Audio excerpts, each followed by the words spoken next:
Yes, well, Boris Johnson is set to give approval for a nuclear power station costing up to £30 billion. This comes after ministers aim to reopen Britain's biggest gas storage facility. Yes, well, the Prime Minister is preparing to announce an in-principle agreement to offer funding to the Sizewell C reactor in Suffolk before he leaves office. This is despite concerns about creating a multi-billion-pound spending commitment for the next leader.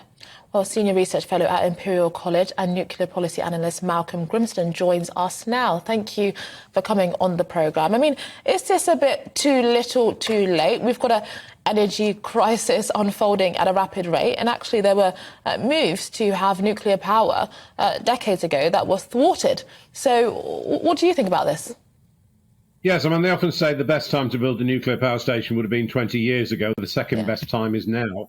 My own view right the way through my working life has been that we should have been investing in nuclear, so at least we'd have an orderly handover from the present nuclear power stations, which are rapidly reaching the end of their lives now. Indeed, many have already closed, and a new generation coming on stream. But we are where we are. I'm extremely pleased at the announcement we're expecting from the Prime Minister, which in effect would mean the kit which is being used to build the plant at Hinkley Point in Somerset, which is well developed now, as each stage there finishes, the kit can move up to Suffolk and be used there, which obviously will be much more cost effective than starting from scratch, as we've done so many times in the past.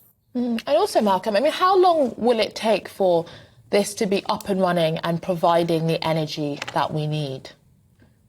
Well, actually, the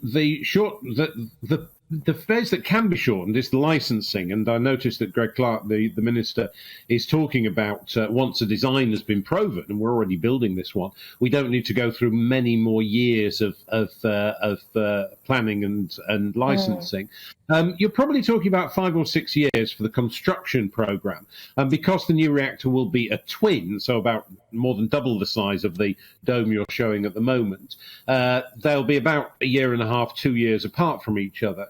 But one would hope, if we really got moving now, that the whole project might be taking 7 or 8 years. In other words, not quick enough to deal with the current crisis. But a lot of us are rather ruefully remembering Nick Clegg saying back in the early days of the coalition that they didn't want to invest in nuclear because it wouldn't be ready till 2022. Yes. Well, here we are, and we'd have been much better off if it was.